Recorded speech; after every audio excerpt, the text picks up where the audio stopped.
Hey guys, how's it going? And first of all, sorry for the delay on this video. Typing up scripts has been hurting my hands a lot lately, and this is why I was unable to stream this week as well. I'm resting my hands and taking some medications for it, so let's hope that sorts out soon. Also, if you hear some background noises in this video, I'm sorry for that too, because I'm recording this in the morning and there can be some noises from the neighborhood. So, today's topic is something I deeply resonate with and stand by. So, I can't wait to discuss this here. But before that, if you haven't already, then please subscribe and hit the bell. Also, I stream my art on Twitch and YouTube all the other weeks except this week, and timing and schedule are still in the works, so make sure to follow me on Twitter so you get the latest updates. All the links are in the description. I first heard about the concept of toxic positivity through PewDiePie's video titled Forced Positivity on YouTube.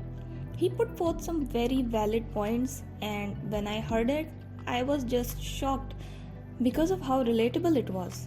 I was just like, someone put it in words. I didn't even know other people were feeling that. Before that, I was just feeling like a bitter person for being annoyed by the constant positivity bombardment on social media. This is why this topic is so important to me. I know I am not the only one who feels this way, and I think it's important that we understand that the concept of too much of a good thing applies to positivity too.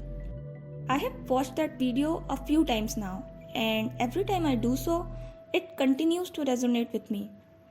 In addition to that video, I recently found an article that explains the concept of toxic positivity very well. I will be reading and discussing excerpts from that article, but I'll also be linking the article down below so you can read it yourself or send it to someone who might be interested or need it. According to this article on verywellmind.com, toxic positivity is the belief that no matter how dire or difficult a situation is, people should maintain a positive mindset. It's a good vibes only approach to life, which, to be honest, is impossible. Because it's human nature to be upset, sad, or angry when something wrong happens to them. These emotions are uncomfortable, but nonetheless, they are natural. So, to say that you force yourself to be happy and positive even when you're feeling nothing like it is naive at best and cruel at worst.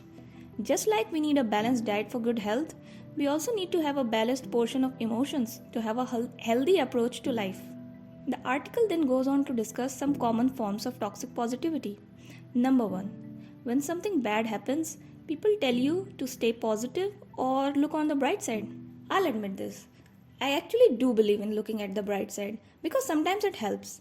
But that's really a personal philosophy. I would never say that to someone else and make them do that. Also, some situations are truly heinous and no bright sides. Sometimes bad things just happen and it's okay to feel angry or frustrated over it. You don't have to feel guilty for reacting that way. Number 2. After experiencing some type of loss, people tell you that everything happens for a reason. Oh my god, this sentence is an extra layer of BS to me, personally, because I don't believe in the concept of pre-planned destiny or luck. Unpredicted things sometimes happen, and to say that it happens for a reason makes you look like an unreasonable person for not accepting it. And that's wrong. When something bad happens in your life, oftentimes your brain may need some time to make peace with the fact that it has happened, and someone telling you that everything happens for a reason may come off as them blaming you for not accepting it and guilting you into being at peace with it sooner than you may be ready.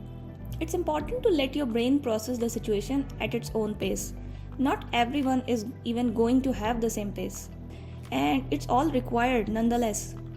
Number 3. When you express disappointment or sadness, someone tells you that happiness is a choice. This article does a really great job laying the points down from mild to worse, I guess, because this is the most toxic thing on the list. This is straight up victim blaming, like no other elaboration is needed. This is victim blaming. This is telling you that if you're feeling bad, you're choosing to feel bad, like somehow you have an active hand in it. This completely ignores the mental struggles or outside struggles that may be the cause of the situation of the person. Do not ever believe this sentence. Yes, you may make efforts to ease your pain, and I would always encourage people to find solutions and get help if needed, but that does not mean that if those solutions don't help, that means it's your fault. The article then goes on to explain why toxic positivity is harmful, and it's basically all the points I just listed here. It's shameful, that is. It tells people that their negative feelings are not acceptable. It causes guilt.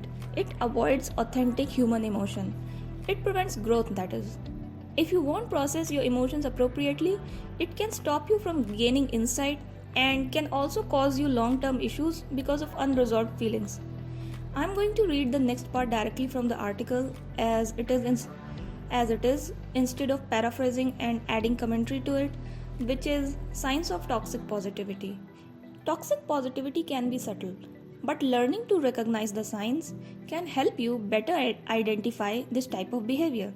Some signs include brushing off problems rather than facing them, feeling guilty about being sad, angry, or disappointed, hiding your true feelings behind feel good quotes that seem more socially acceptable, hiding or disguising how you really feel, minimizing other people's feelings because they make you uncomfortable, shaming other people when they don't have a positive attitude, trying to be stoic or get over painful emotions. I think we have all fell for these behaviors at some point or another. I, for one, have always been at odds with the concept of feeling emotions, so now I'm learning to do better and suggest to you how to resolve these situations too. Now, let's talk about how to avoid toxic positivity.